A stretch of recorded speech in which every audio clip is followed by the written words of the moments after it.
இல்லை, Marxist communist கட்சியை பொறுத்தவரை இந்தியா கூட்டணி நாங்கள் உட்பட சேர்ந்து உருவாக்கப்பட்ட கூட்டணி. அது பிஜேபி அரசுக்கு எதிராக, பிஜேபியினுடைய மதவெறி நடவடிக்கைகளுக்கு எதிராக நாங்கள் அனைவரும் சேர்ந்து உருவாக்கியது இந்தியா கூட்டணி.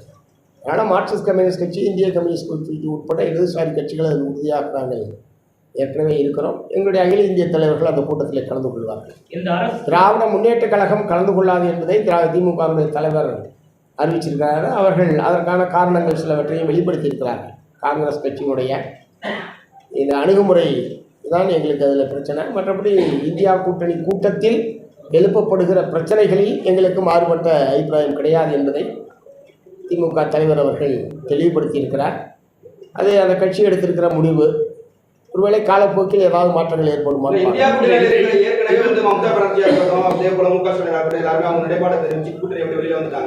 வரக்கூடிய காலங்களில் தேசிய லெவலில் மீண்டும் ஒரு புதிய கூட்டணி அமைவதற்கான வாய்ப்பு இருக்கா? அதுக்கு நீங்க உங்களோட நிலைப்பாடு எப்படி இருக்கு? இந்த மம்தா பானர்ஜி ஒன்றும் வெளியேறலையா?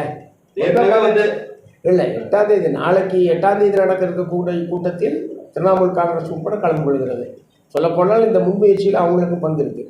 திரு மம்தா பானர்ஜி அவர்களுக்கும் இதில் பங்கு இருக்கிறது. திமுக மட்டும்தான் அதிகாரப்பூர்வமாக 8ஆம் தேதி கூட்டத்தில் அங்கே பங்கேற்பு இல்லை என்று சொல்லியிருக்காங்க. ஆனால் நாளைக்கு கூட்டம் என்ன நடக்குதுன்னு பார்க்கலாம். அடுத்து என்ன நடக்குன்றதை யூகத்தில் நம்ம ஒரு முடிவு வர வேண்டிய அவசியம்.